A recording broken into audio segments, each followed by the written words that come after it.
Om Shanti family, welcome back to new अव्यक्त मुरली। तो आज की अव्यक्त मुरली है 26 जून 1969 अर्थात 26 जून 1969 की अव्यक्त मुरली। और अव्यक्त मुरली की हेडलाइन है शिक्षा देने का स्वरूप, अपने स्वरूप से शिक्षा देना। रिपीट, शिक्षा देने का स्वरूप, अपने स्वरूप से शिक्षा देना। तो आज बाबा ने कहा, बाप किसको देख रहे हैं? बाप माना आत्माओं का पिता शिव बाबा। बच्चों को देख रहे हैं। आज मुरली में क्या सुना था? आप सभी किसको याद करते हो? बाप, टीचर, सदगुरु को। तो बाप दादा भी सिर्फ बच्चों को नहीं, लेकिन तीनों संबंधों से, तीनों रूप से देखते हैं। बच्चे तो सभी हैं, लेकिन टीचर रूप में क्या देखते हैं? बाबा ने कहा तो बाबा ने कहा बच्चे तो सभी हैं, लेकिन टीचर रूप में क्या देखते हैं? नंबरवार स्टूडेंट को देखते हैं। और गुरु रूप से किसको देखते हैं मालूम है? नंबरवार फॉलो करने वाले को। टीचर के रूप में स्टूडेंट को, गुरु के रूप में फॉलोअर्स को, फॉलो करने वाले को। और जिन्होंने फॉलो किया है और जिन्हों को अभी करना है, दोनों को देखते हैं। मुख्य फॉलो कौन सा है? गुरु रूप से जो शिक्षा देते हैं, उसमें मुख्य फॉलो किसको करना है? गुरु से तो मुख्य फॉलो क्या? गुरु रूप से मुख्य फॉलो क्या? याद की यात्रा। याद की यात्रा तो एक साधन है, लेकिन वह भी किस लिए है कराते हैं? वह भी किस लिए कराते हैं? दूसरे की सदगति के लिए। क्या? दूसरे की सदगति कराने के लिए अपने को क्या फॉलो करना पड़ेगा? याद की यात्रा भी किस लिए सिखाई जाती है? गुरु रूप से मुख्य फॉलो यही करना है, अशरीरी, निराकारी, न्यारा बनना। क्या? गुरु रूप से मुख्य फॉलो यही करना है, अशरीरी, निराकारी, न्यारा बनना। याद की यात्रा भी किस लिए कराते हैं? याद की यात्रा भी इसलिए करते हैं कि साकार में रहते निराकार और न्यारे अशरीरी हो रहे। जब अशरीरी बनेंगे तो गुरु के साथ जा सकेंगे। मुख्य रूप से तो यही फॉलो कर रहे और करना है। टीचर का पाठ अभी चल रहा है या पूरा हो चुका? रिवाइज कोर्स टीचर करा रहे हैं या अपने आप कर रहे हो? बाबा ने कहा रिवाइज कोर्स टीचर करा रहे हैं या अपने आप कर रहे हो? तो बच्चों ने कहा बाबा की मदद है, माना उनकी मदद है। पढ़ाई पढ़ाते नहीं हैं, लेकिन मदद है। रिवाइज कोर्स के लिए स्कूल से छुट्टी ली जाती है, जिसको होमवर्क कहा जाता है, लेकिन टीचर का कनेक्शन रहता है, साथ नहीं रहता। सिर्फ कनेक्शन रहता है। कनेक्शन तब तक है जब तक फाइनल पेपर हो। रिवाइज कोर्स के लिए टीचर हर वक्त साथ नहीं रहता, तो अभी टीचर दूर से देख रेख कर रहे हैं। कहाँ भी कोई मुश्किलात हो तो पूछ सकते हो, लेकिन जैसे पढ़ाई के समय साथ रहते थे, वैसे अब नहीं है। जब मम्मा बाबा साकार में थे तब की बात बता रहे, जब बाबा साथ था, लेकिन अब साथ नहीं, अब अव्यक्त हो चुका है। अभी ऊपर से बैठ अच्छी रीति देख रहे हैं कि रिवाइज कोर्स में कौन कौन कितने शक्तिशाली, कितने शक्ति से और कितनी मेहनत से, उमंग उत्साह से कोर्स को पूरा कर रहे हैं। ऊपर से बैठ दृश्य कितना अच्छा लगता है। क्या कहते बाबा? ऊपर से दृश्य कितना अच्छा देखने का रहता है। जैसे यहाँ ऊपर अर्थात संदली पर बैठ देखने में और नीचे बैठ देखने में फर्क होता है। इनसे भी ऊपर कोई बैठकर देखे तो कितना फर्क होगा। बुद्धि बल से महसूस कर सकते हो। क्या अनुभव होता है? आज अनुभव सुनाते हैं।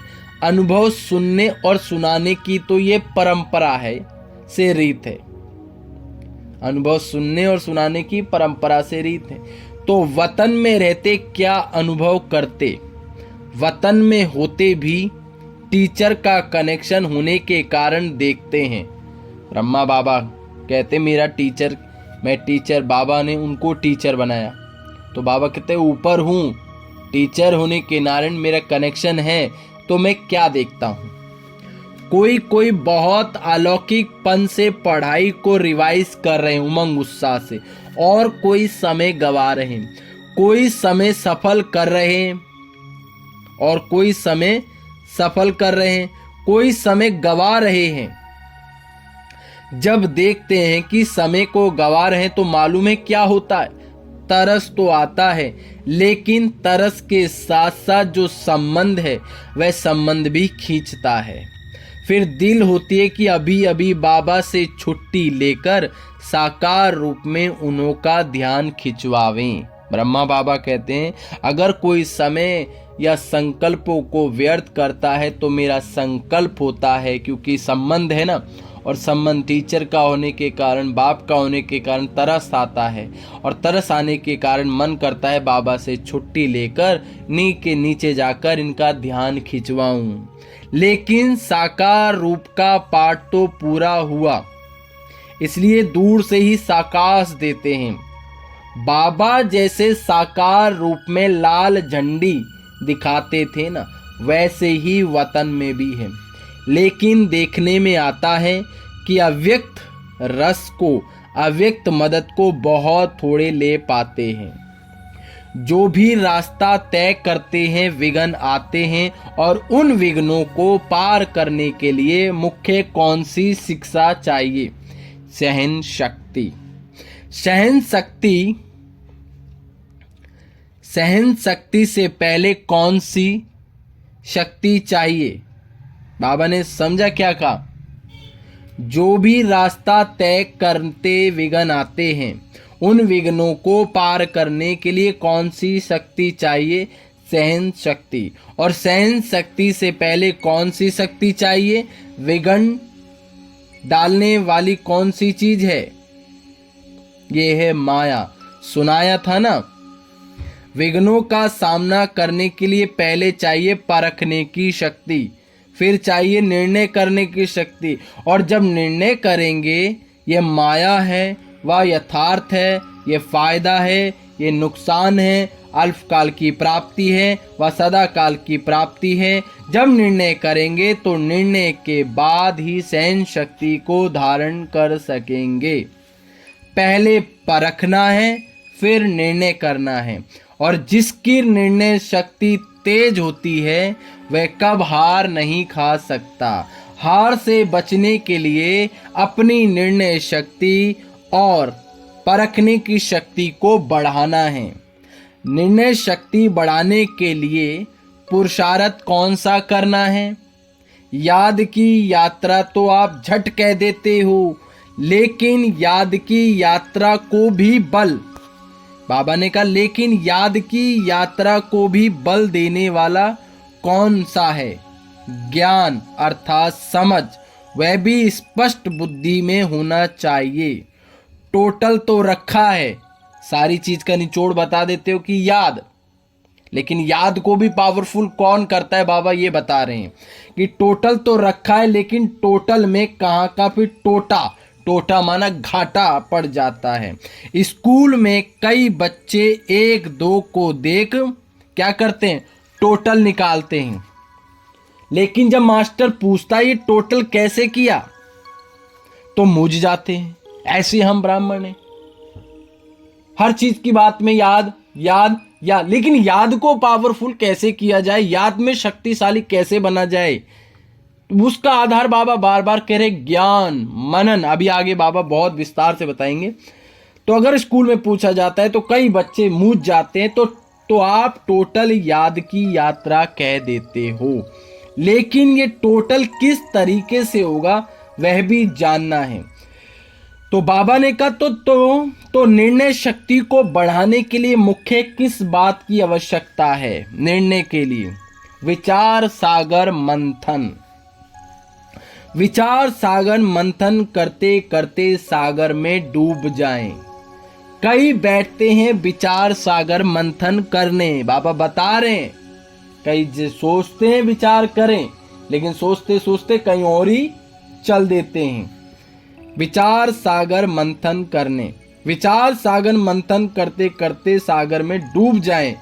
कई बैठते हैं विचार सागर मंथन करने, लेकिन कोई कोई लहर ऐसे आती है जो साथ ले जाती है। जैसे कोई भी स्थूल शारीरिक ताकत कम होती है तो ताकत की खुराक दी जाती है, वैसे ही निर्णय शक्ति को बढ़ाने के लिए मुख्य खुराक यही है जो पहले भी सुनाया। आज शरीरी निराकारी कर्म से न्यारे। निराकारी व शरीरी अवस्था तो हुई बुद्धि तक, लेकिन कर्म से न्यारा भी रहे और निराला भी रहे। जो हर कर्म को देख करके लोग समझे यह तो निराला है, ये लौकिक नहीं है, अलौकिक है, तो निर्णय शक्ति को बढ़ाने के लिए यह बहुत आवश्यक है। जितना इन बातों को धारण करेंगे उतना ही अपने विघ्नों को मिटा सकेंगे। देखो कितनी बड़ी बात कहते हो। जितना बाबा की बातों को धारण करेंगे, ज्ञान को धारण करेंगे, उतना ही अपने विघ्नों को मिटा सकेंगे और जो सृष्टि पर आने वाले विघ्न हैं उनसे बच सकेंगे। क्योंकि ज्ञान एक प्रकाश है, ज्ञान एक समझ है जो आने वाले विघ्नों को आपको स्पष्ट करा देगा, उनसे बच सकेंगे। शिक्षा तो बहुत मिलती है, लेकिन अब क्या करना है? बाबा ने कहा शिक्षा तो बहुत मिल रही, लेकिन अब क्या करना है? शिक्षा स्वरूप बनना है। क्या कहा बाबा ने? शिक्षा का स्वरूप बनना है, जो हेडलाइन भी थी। शिक्षा होना आपका स्वधर्म अलग नहीं होना चाहिए। क्या कहा बाबा ने? शिक्षा और आपका स्वधर्म अलग नहीं होना चाहिए, आपका स्वरूप ही शिक्षा होना चाहिए। स्वरूप से शिक्षा दी जाती है। कई बातों में वाणी से शिक्षा नहीं दी जाती, लेकिन अपने स्वरूप से शिक्षा दी जाती है। तो अब शिक्षा स्वरूप बन करके अपने स्वरूप से शिक्षा देनी है। शिक्षा तो बहुत मिली है, कोर्स भी पूरा किया। एक प्रश्न पूछा था, बच्चों ने बाबा से प्रश्न पूछा, अब जो बाप दादा अन्य तन में आते हैं तो जैसे साकार रूप में मुरली चलाते थे वैसे क्यों नहीं चलाते? क्या वैसे ही मुरली नहीं चला सकते? क्यों भाषा बदली की? क्यों तरीका बदला? ये बच्चे बाबा से पूछ रहे हैं। ऐसे प्रश्न बहुतों के उठते हैं। जबकि तुम भाषण कर सकते हो तो बाप दादा को कोई भी तन द्वारा मुरली चलाना क्या मुश्किल है? बाबा आंसर दे रहे। पहले बच्चों ने पूछा, अब बाबा आंसर देते हैं कि जब तुम भाषण कर सकते हो तो क्या बाप दादा को मुरली चलाना मुश्किल हो सकता है? लेकिन क्यों नहीं चलाते हैं? दो चार ने अपने विचार सुनाए। जिस तन द्वारा पढ़ाने का पाठ था, बाबा बताते हैं, जिस तन द्वारा माना ब्रह्मा बाबा द्वारा जिस तन द्वारा पाठ पढ़ाने का था वह पढ़ाई का कोर्स तो पूरा हुआ। अब फिर पढ़ाई पढ़ाने के लिए नहीं आते, वह केवल कोर्स था, उसी तन द्वारा पूरा हो चुका। अभी तो आते मिलने के लिए, बहलाने के लिए। पढ़ाने का काम ब्रह्मा तन से था, फिर बाबा आया किस लिए? पढ़ाने, बहलाने। और मुख्य बातें कौन सी हैं? आज शरीरी कर्मातीत बन करके क्या किया? एक सेकंड में पंछी बन उड़ गया। साकार शरीर से एक सेकंड में उड़े ना, तो अब पढ़ाई पूरी हुई। अभी क्या कार्य रहा हुआ है? साथ ले जाने का। पढ़ाया, रिवाइज किया, बाबा कहते क्या कार्य रहा है? अब साथ ले जाने का। इसलिए अब सिर्फ मिलने और अव्यक्त शिक्षाओं से बहलाने और उड़ाने के लिए आते हैं। मिलने के लिए, बहलाने के लिए और उड़ाने के लिए। पढ़ाई के पॉइंट्स, पढ़ाई का रूप अब नहीं चल सकता। अभी कोर्स रिवाइज हो रहा है और जितना करोगे उतना फायदा है, लेकिन कितने समय में रिवाइज करेंगे बाबा पूछ रहे, डेडलाइन कितने तक कोर्स पूरा हुआ है। अभी ये सभी को निर्णय करना है कि कहां तक रिवाइज कोर्स पूरा हुआ, कितना समय अब चाहिए। साकार तन के हर कर्म हर स्थिति से अपने को भेंट करना है, तुलना करनी। वो कर गए हम भी कर सकते, उन्होंने कैसे किया हम भी करेंगे। एग्जाम्पल बाबा ने दिया है। ये लक्ष्य रखते अपने को देखो, फिर पता पड़ेगा कहां तक। लक्ष्य तो बता दिया है कि कैसे अपने को परखना है और उत्तर देना है। परखना कैसे है, निर्णय कैसे करना है, ये समझना होगा। तो बाबा ने कहा परखना और उत्तर देना। परखने के लिए विचार सागर मंथन, और उत्तर कैसे मिलेगा, ब्रह्मा बाबा के जीवन काल को देखकर। दूसरा पर्सन यह देते हैं, बाबा ने दूसरा पर्सन कहा, दूसरा ये पर्सन देते हैं कि होमवर्क तो तुम्हारा चल ही रहा है, उसमें विशेष ध्यान खिंचवाते हैं। ये जो पाठ भावी प्रमाण हुआ, उस साकार रूप को अव्यक्त क्यों बनाया, इसके भी कई गुह्य रहस्य हैं, इसकी गहराई में जाना है। बाबा कहते हैं साकार को अव्यक्त क्यों बनाया, इसकी भी गहराई है, इसके लिए आपको गहराई में जाना पड़ेगा, इसमें गुह्य रहस्य है।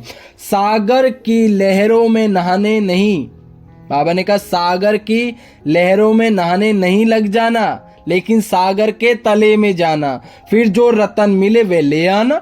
ये सोचना इनका गुह्य रहस्य ड्रामा में क्या नुदा हुआ है। बाबा ने कहा सोचो, गहे गुह्य रहस्य है, सोचो विचार करो क्या कारण है जो बाबा ने साकार को अव्यक्त बना दिया। ऊपर कोई गुह्य रहस्य नहीं है, सागर के ऊपर मत लहराओ, अंदर चले जाओ। बाबा फिर कह रहे हैं बिना रहस्य के तो कोई भी चलन हो ही नहीं सकते। क्या कहा बाबा ने, बिना रहस्य के तो कोई भी चलन हो नहीं सकती। अच्छा अभी टाइम हो गया। अच्छा हम रूहानी बच्चों की रूहानी माता पिता प्यारे मीठे बाप दादा को याद प्यार गुड मॉर्निंग, नमस्ते बाबा नमस्ते, सदा रहो हंसते, बन जाओ फरिश्ते, चलो परम धाम के रस्ते। मेरा बाबा प्यारा बाबा मीठा बाबा, शुक्रिया बाबा, आई लव यू बाबा। बाबा ने कहा व्यर्थ संकल्प माया, व्यर्थ संकल्प समय और शक्ति को नष्ट करते हैं, इसलिए इन्हें समर्पण कर दो। अच्छा ओम शांति। आगे की मुरली सुनने के लिए व आने वाली नई अव्यक्त मुरलियों को सुनने के लिए आपको इस चैनल को सब्सक्राइब करना होगा, लाइक करना होगा, कमेंट करना होगा और साथ साथ दूसरी आत्माओं के साथ इस अव्यक्त मुरली के शेयर करना पड़ेगा। ओके फैमिली, कम सून गो सून। ओम शांति।